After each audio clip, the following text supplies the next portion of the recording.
ఉదాహరణ చూపిస్తాం. ఇవాళ అమిత్ షా గారు వారు మెయిన్ పర్సన్ హోమ్ డిపార్ట్మెంట్. వారి కింద ఇద్దరు సహాయ మంత్రులు ఉన్నారు. ఒకటేమో బండి సంజయ్ గారు మన కర్నూలు జిల్లా నుంచి ఉన్నాడు. అదేవిధంగా నిత్యానంద్ రాయ్ గారు బీహార్ నుంచి వారు కేంద్ర సహాయ మంత్రి ఉన్నారు. ఇవాళ నిత్యానంద్ గారు ఒక కేంద్ర మంత్రిగా నీ తోటి మంత్రి ఇవాళ ఆయన ఎన్నిసార్లు పోయి చెప్పానా ఈ బార్డర్ సెక్యూరిటీ ఫోర్స్ దగ్గరికి.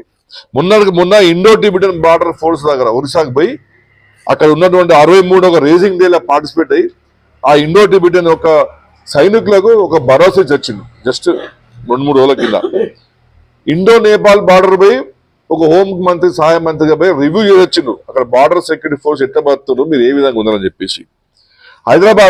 మన హైదరాబాద్ లో Sardar Vallabhbhai Patel IPS training police అకాడమీలో ఒక మాసం కింద 219 మంది కొత్తగా ఐపీఎస్ ట్రైనింగ్ అయితే వాళ్ళ శిక్షణ తరగతిలో పాల్గొని వాళ్ళందరికీ కూడా ఒక మంచి ఉపన్యాసం ఇచ్చి దేశం కోసం మంచిగా పనిచేయని చెప్పి చెప్పొచ్చిండు.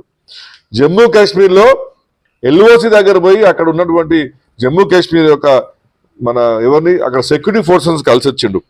సిక్కిం పోయిండు, అక్కడ వాళ్ళని కలిసి వచ్చిండు, అక్కడ ఉన్నటువంటి సిక్కిం బార్డర్ ఫోర్స్ వాళ్ళను. లడాక్ పోయిండు, ఆ లడాక్ లీడర్లను కలిసి వచ్చిండు. ఇక మన బండి సంజయ్ గారు ఏంటండి ఇక్కడ హైదరాబాద్ పోతే బాగ్నగర్ టెంపుల్ పోవాలి, కర్మేర్ వస్తే శక్తి మాట టెంపుల్ పోవాలి, అంతే. ఈ రెండు తప్పించి అది చేసేది ఏం లేదు. నేను చెప్పిన దాన్ని కూడా నేను మీకు సాక్ష్యం చూపిస్తా. ఇవాళ నేను మీ ముందే కొడుతున్నా మిత్రులారా, దయచేసి చూడండి. ఇదంతా నేను రీసెర్చ్ చేసి మాట్లాడుతున్నాను, నేను నోటిఫికేషన్ నేను మాట్లాడతాను. నేను మీ ముందే నేను గూగుల్ ఓపెన్ చేస్తాను. నిత్యానంద్ రాయ్ న్యూస్ అని వస్తుంది ఇక్కడ, మీరు చూడటానికి ఇక్కడ ఇది కొడదాం మనం. Whole country is proud of ITBP union minister Nityanand Rai. Union minister Nitya Rai arrives in Sikkim రాష్ట్రం 3 days program. Central minister Nityanand Rai reviews Indo border security forces. Nityanand Rai invites Ladakh leaders. 2 ఇంకా చూపిస్తాం మీకు. ఇంకా మన తెలంగాణ కూడా చూపిద్దాం. మన రాష్ట్రం నుండి కూడా మనం పిల్లలే కానీ ఇక బెంగాల్ వలసదారుల మీద రివ్యూ మీటింగ్ పెడుతున్నట్టు ఇది ఇదే మనం బండి సంజయ్ గారు వార్తలు చూద్దాం. నేను మీ ముందే కొడుతున్నా, ఇది తప్పకుండా ఇది ప్రజలు గ్రహించాల్సిందే. ఇక బండి సంజయ్ కేటీఆర్ అయినా స్వతంత్ర సమయోధుడా 1, కాంగ్రెస్ టీఆర్ఎస్ కుమ్ముకు రాజకీయాలు 2, సీఎం రేవంత్ రెడ్డి కేటీఆర్ 1, బండి సంజయ్.